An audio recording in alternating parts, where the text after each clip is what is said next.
Cathedral by Derrick Austin. He's been brought down from the cross again, as in the Gospels, for restoration.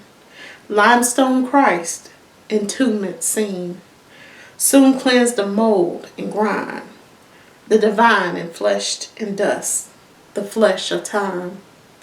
If I were a finer believer, I wouldn't see his body in an immodest repose, the classical physique, as I see you undressed by moonlight and want to rest against the stone. But unlike him, you keep me warm. Look, he's been brought down before, ancient graffiti, and love carved into him once more. Today is Easter, so happy Easter. Those of us who are of the Christian faith, is Resurrection Day.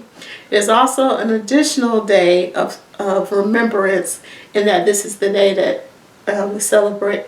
This is the day that we honor Dr. King's assassination. He was assassinated on April 4th, 1968. So I chose this poem because it was very hard to find a freedom joy poem about resurrection, about assassination, but it did talk about Christ, and Christ is central to both of those, to both of the things we celebrate today: Easter, resurrection, as well as Dr. King.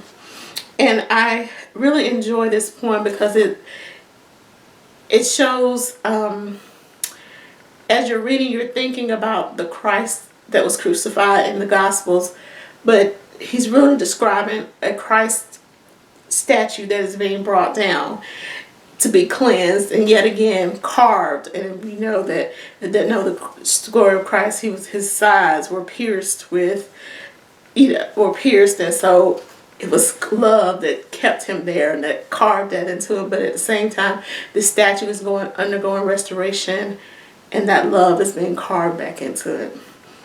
Dr. King talked about the beloved community. He was all about love of all humanity. So I thought this was an appropriate poem for today. And Derrick Austin, he has a poetry collection called Trouble the Water. And I first heard about him through Britt Bennett. In an interview, she suggested him as a poet to read. And so I was like, okay, cool. So when I read his collection, he does an excellent job of fusing art, music, history, current events all into his poetry. And so this poem is an excellent example of what he writes. I hope you'll check Derrick Austin out and have a wonderful, wonderful day.